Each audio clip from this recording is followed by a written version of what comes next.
In 2027, the celestial clock strikes 0. The ancient Sumerian tablets weren't telling myths.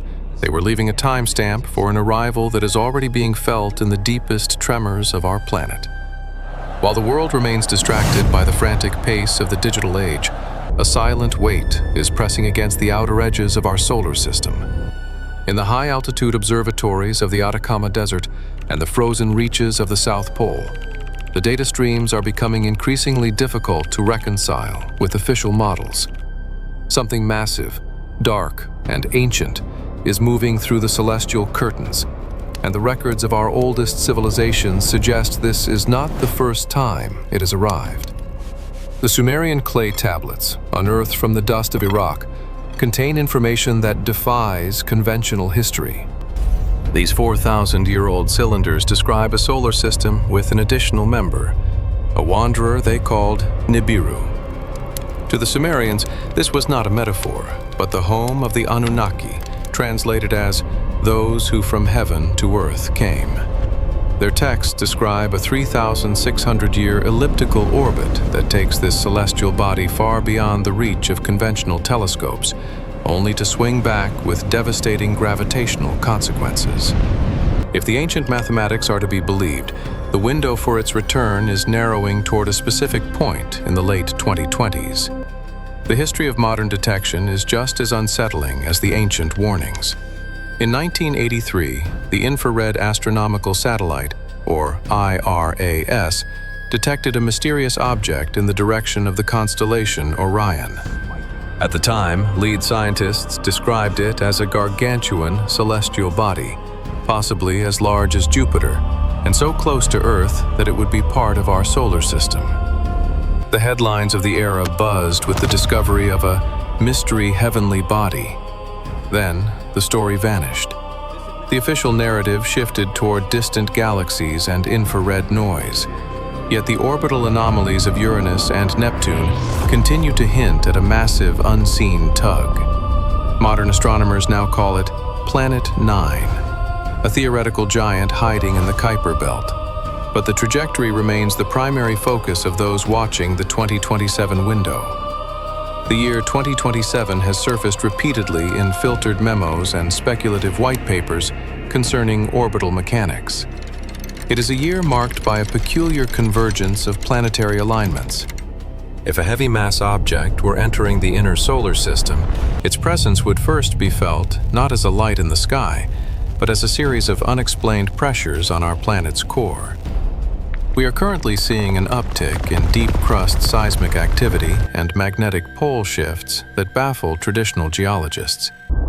It is as if the Earth is reacting to a long-lost sibling returning from the dark, pulling on its tides and its tectonic plates with an invisible iron grip.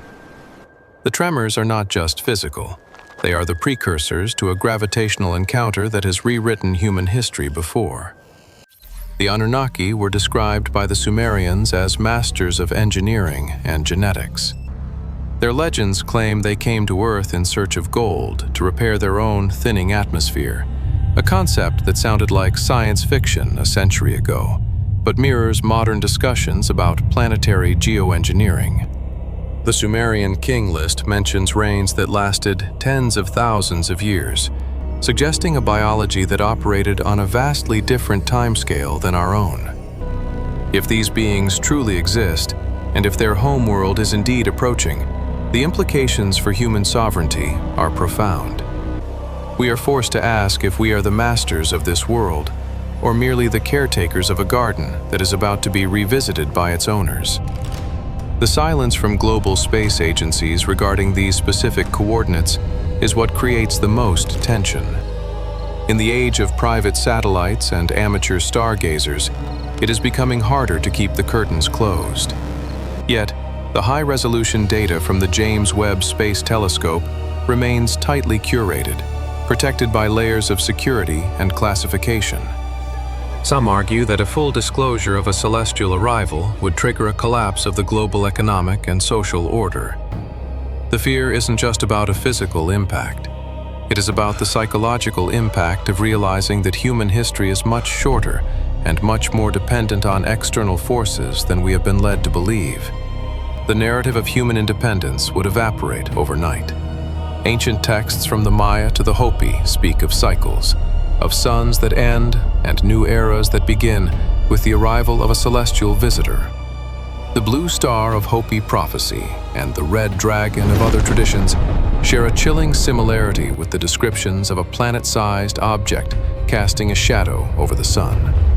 If 2027 is the designated crossing point, we should expect the anomalies to increase in frequency. The atmosphere might begin to glow with strange auroras as the incoming magnetosphere brushes against our own. The weather patterns would move from unprecedented to unrecognizable. These are not merely climate fluctuations. They are the symptoms of a system being reorganized by a superior gravitational force. Critics argue that if such a large object were approaching, every backyard astronomer would already see it. However, space is three-dimensional and unimaginably vast. If an object is approaching from the southern celestial pole, obscured by the glare of the sun or hidden within the infrared spectrum, it remains invisible to the naked eye until it is practically on our doorstep. The technology used by major agencies is designed to see back to the birth of the universe, yet their focus on specific narrow fields of view allows for large blind spots in our own backyard. It is a matter of where the lenses are pointed and, more importantly, what the public is allowed to see. The question of the Anunnaki's return isn't just about space travel. It's about the legacy of our species. The Sumerians claimed they were taught agriculture, mathematics, and law by these visitors.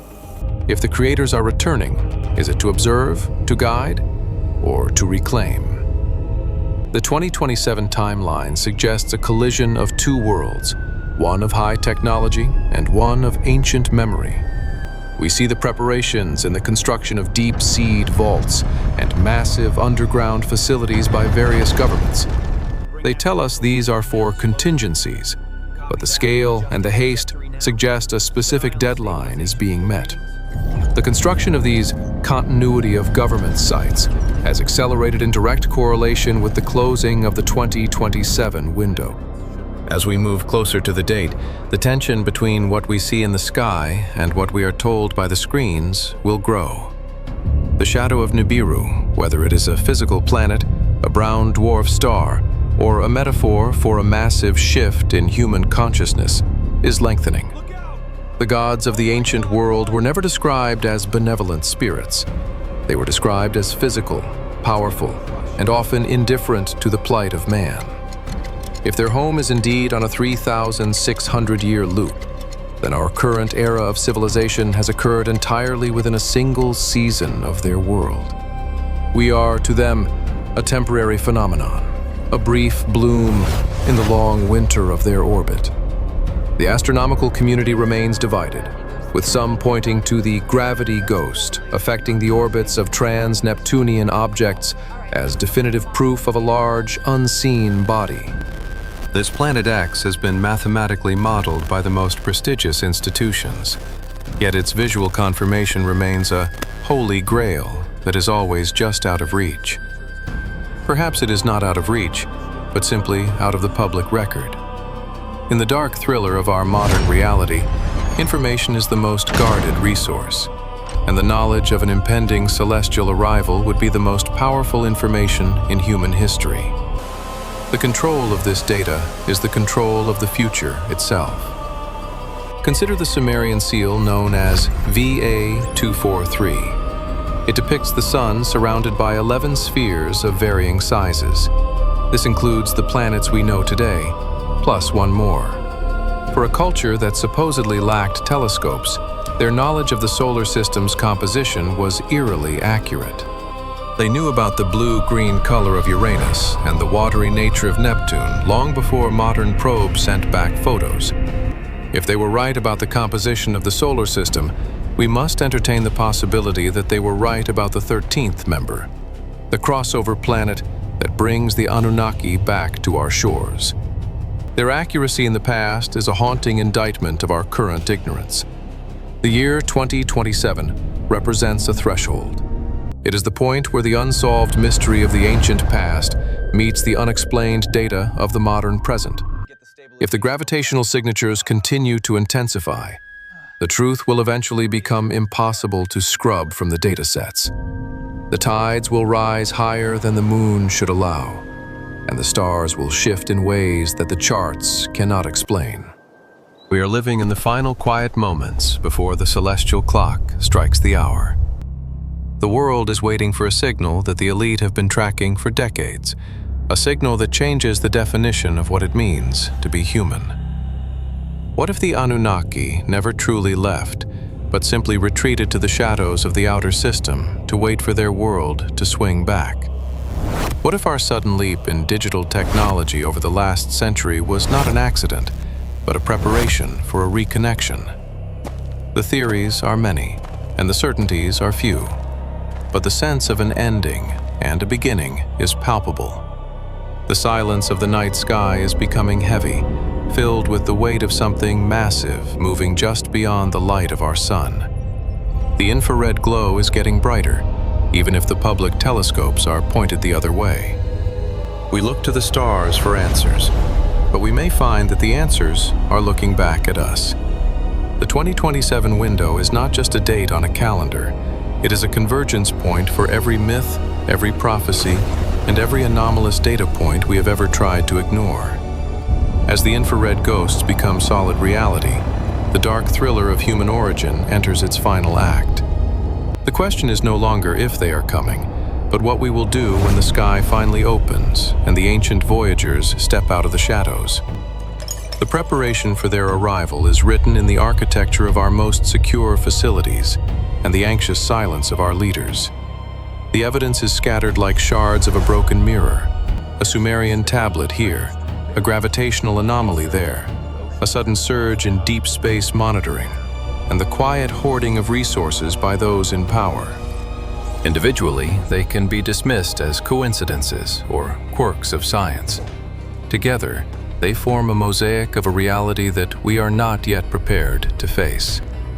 The return of the Anunnaki and the arrival of Nibiru would rewrite every textbook, dissolve every border, and challenge every faith. It is the ultimate black swan event, a variable that changes the equation of existence. As the sun sets on the old world, we must look to the horizon with eyes wide open. The official statements will likely remain calm and dismissive until the very last moment, maintaining the illusion of a predictable universe. But the mathematics of the ancients and the tremors of the earth tell a different story. Something is coming, and 2027 is the year the shadow finally touches the light. Whether we view this as a threat or a homecoming depends on how much of our true history we are willing to remember. The truth is not hidden. It is simply waiting for the right moment to reveal itself. The void is not empty. It is a highway of ancient travelers. The Sumerians warned us that the cycle would complete, and the gods would return to judge the fruits of their creation. Whether Nibiru is a harbinger of destruction or a catalyst for evolution remains to be seen. But as the countdown continues, the missing planet of our solar system is making its presence felt, pulling us toward a destiny that was written in clay long before it was ever calculated in silicon. The wait is almost over, and the dark space between the stars is about to speak. In these final years leading up to the projected arrival, the signals will become clearer. We will see it in the behavior of the sun, in the flickering of the magnetic field, and in the growing urgency of those who watch the heavens professionally. The thrill of the unknown is being replaced by the weight of the inevitable. 2027 stands as a gate. On the other side of that gate lies the truth about our origin, our creators, and our place in a cosmos that is far more crowded and complex than we ever dared to imagine. The story of humanity is about to receive its most significant update. Keep your eyes on the southern sky and your ears tuned to the silence between the news reports. The most important story in human history will not be televised until it can no longer be hidden. By then, the shadow will be upon us, and the Anunnaki will have returned to a world that has forgotten its own beginning. The cycle is closing, The Wanderer is near, and the 2027 deadline is no longer a theory. It is a heartbeat, growing louder with every passing second. The darkness is not empty. It is coming home.